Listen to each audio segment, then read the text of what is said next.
You say, hey, when there's a problem, you call a man. The Democrats can't even tell you what a man is. So when you hear Walz brag about how much of a man he is, what does that tell you? I think there might be a little bit of a cope there, you could say. There's a little bit, he has to remind us how masculine he is, trying to not even be able to load a shotgun or...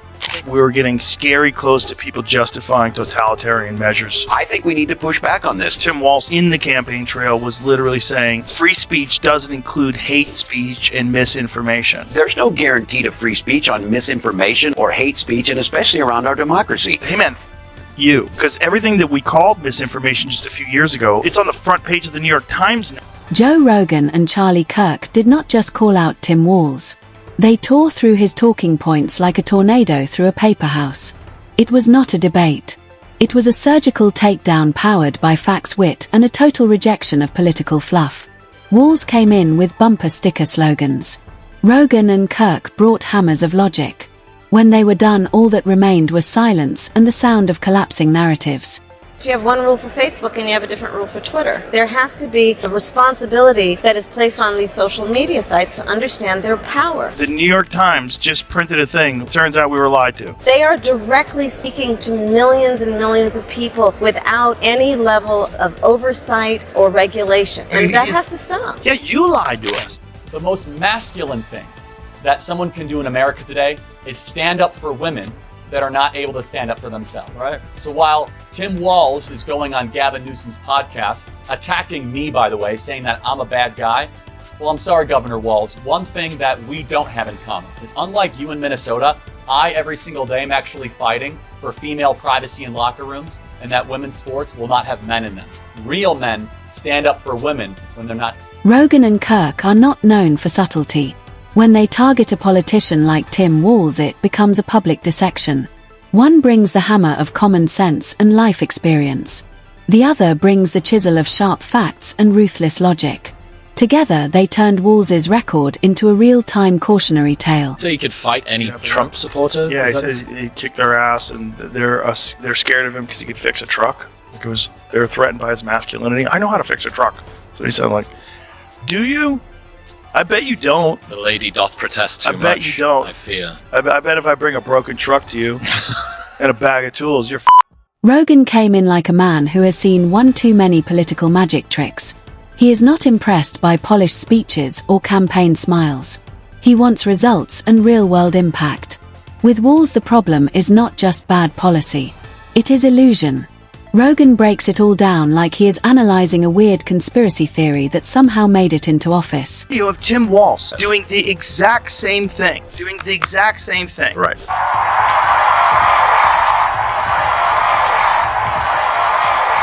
Exact same thing, and Yes. he said, of course, it's a Nazi salute. He said that. Right. We spent 3 days debating, having them trying to debate that President Musk gave a Nazi salute. Of course he did. But that is a distraction. This is how crazy things have gotten. Like, it's He sees a leader obsessed with image, trapped in a cycle of self-promotion with no clue how real people live. Rogan begins by mocking Walz's pandemic strategy. Rogan spent countless hours with doctors and scientists, while Walz treated the pandemic like an audition for a role in a political soap opera. Have you ever seen that video? No. This is what people love about Donald Trump. The fact that he would say this. But unfortunately, Governor Walz isn't here himself, but don't worry, he'll say that he was. He's going to say he was. I used to think the Democrats were crazy for saying that men have, period, but then I met Tim Walz. Minnesota became the place where gyms were closed, but big box stores stayed open. Rogan questions how the virus avoided the aisles of retail chains but attacked barbershops with full force. Then he goes after Walz's obsession with control. Rogan mocks how Walz clung to emergency powers like a toddler gripping a remote. There was no flexibility, no nuance, just a fear-based rulebook. Joe says it was like letting a basement-bound weatherman run a city during a storm. The more absurd it got, the more Walz doubled down. Rogan grins through every blunder like a man watching a bad sci-fi film unfold. But Joe is not just here to make jokes. He compares Walz's fantasy world with the real pain of lost jobs, closed shops, and shattered lives. He was 100% right with Tim Walz. I know I'm doing something right when the Fox News crowd is all bitching at me like crazy. Like, I'm loving it. That guy was almost the vice president of the United States. Elon Musk was crying last week. Tim is being mean to me, you know, like, yeah. I'm sure you've seen that thing where it shows Obama saying, I need a vice. He points to families torn apart by confusion and health orders that changed every week. It was chaos with a smiling face. Then Charlie Kirk steps in. Joe brings the street wisdom. Charlie brings the courtroom. He acts like a prosecutor laying out a case against a governor who already confessed through incompetence. Charlie drills into Walz's economic failures. He shows how Walz drove business away from Minnesota while pretending it was progress. As other states rebuilt, Walz pushed press releases about climate and equity. Meanwhile, small businesses begged for oxygen. Charlie finds it both hilarious and horrifying. Walz cocksucker, if that guy got into power, like if Kamala died and Tim Walz, Tampon Tim, was our fucking president, you know how crazy this country would be? That weirdo who puts tampons in the boys' room, and what about our joy? Like he's a complete pathological liar. Like a complete liar. Lied about being in Tiananmen Square, lied about being a fucking... He calls it leadership by press release. The only thing that grew under Walz was government spending and mass confusion.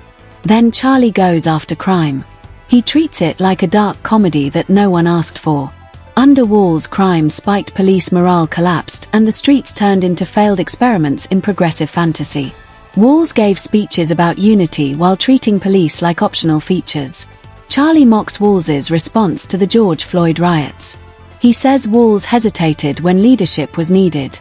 Instead of action, Walz chose inaction. It was like watching a man refuse to use a fire extinguisher because he was still reading the label. Charlie calls it substitute teacher leadership. All guitar, no plan. I thought that J.D. Vance was weird. Yeah. Remember that one? And then they just weirds everywhere. Weird. Oh, you don't want a weird guy. Meanwhile, you have Tim Walz. Is your VP? Weird. You don't think that guy's weird? He's weird in every way. Yeah. The way he walks, the way he waves his hands. Yeah, he reminds me of the clown emoji. He's a bizarre guy. He's a strange dude. I just don't understand why they made that choice. Yeah, it gives the creep. I just don't understand why they made that choice. There's a lot of other people that are qualified. I don't know why. I read that Kamala Harris made that decision when... Then Charlie hits education. Test scores dropped while identity training increased. It stopped being about learning and started being about ideology. Instead of fixing reading and math scores, Walz added more diversity officers. Charlie says under Walz, school became the place to learn everything except the basics. Bureaucracy multiplied while knowledge vanished. Rogan jumps back in. He says Walz leads like a man in a survival movie, ignoring every exit sign. Joe mocks him as someone who writes memos about safety while people fall downstairs. Walz focuses on messaging instead of the mission. Joe adds that Walz is so hooked on social media approval he forgets who he works for. And they bring in this other guy who's radical from Minnesota. That's the vice president, who he believes a lot of wild things. One of them is transgender surgery for people who are under 13. Another one is abortion up until 9 months. Ooh. Yeah. He changed the Minnesota state flag to make it look like a Somali flag. That stuff scares him. Walz seems to manage Minnesota like he is trying to go viral.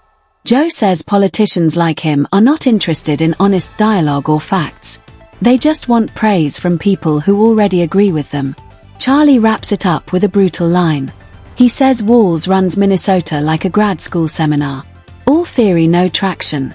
Minnesota is not a TED Talk. It is a real place with real people. Walz treated it like a sandbox for elite ideas that crumble on contact with reality. Joe and Charlie do not just criticize Walz. They obliterate him. One with wit and comparisons so sharp they feel surgical. The other with data and logic that leave no way out. Together they expose a man who talks like a reformer but leads like a lottery winner on a week-long trial shift. Yes, with Newsom, why don't you throw the pigskin with Walz? What do you say? I think it's a great idea. I'll fly in up to Minneapolis. We'll see what it's all about, Governor Walz. You're Mr. Coach. You're the one that can vote. Walz built his image on smile slogans and media comfort zones. But under the bright light of Joe's scrutiny and Charlie's logic, the illusion breaks. And once it breaks, there is no drama. Just truth and clarity. No shouting required. Just two men with mics and no time for political theater. Charlie leans in again. He is not done. He points to Walz's obsession with building utopia through micromanagement. He says Walz governs like he just finished reading a utopian novel and thinks it is a guidebook. Everything becomes a government project. Every problem gets a new committee. But nothing gets fixed. Charlie calls it government by imagination. I think it would be very similar to Barack Obama throwing a baseball. I don't think it would be a sight that would be easy on the eyes. That's right, I could throw quite a tight spiral. Hey, Governor Walz, let's go have a game of catch. This is where Charlie says Walz truly excels in failure. Once a leader believes they are the smartest person in the room, they stop listening. And when they stop listening, they lose control.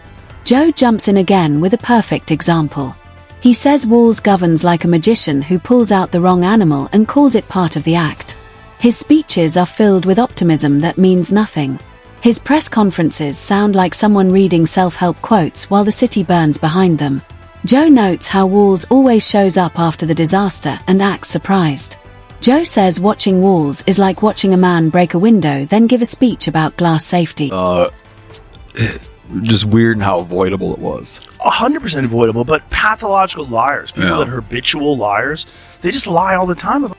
Charlie hammers the point. Walz never owns anything. The man has a degree in blame shifting. Every failure is someone else's fault. The Fed's local officials, the weather, even astrology. Charlie jokes that if Walz tripped over his own feet, he would sue the shoe companies and demand a walking task force. Accountability only appears when the cameras are on. Joe adds that Walz governs through headlines and hashtags. There is no connection to the working class. No understanding of what life is like outside his bubble. Joe says running a state like this is like running a farm using Yelp reviews. From a distance, it all looks clean.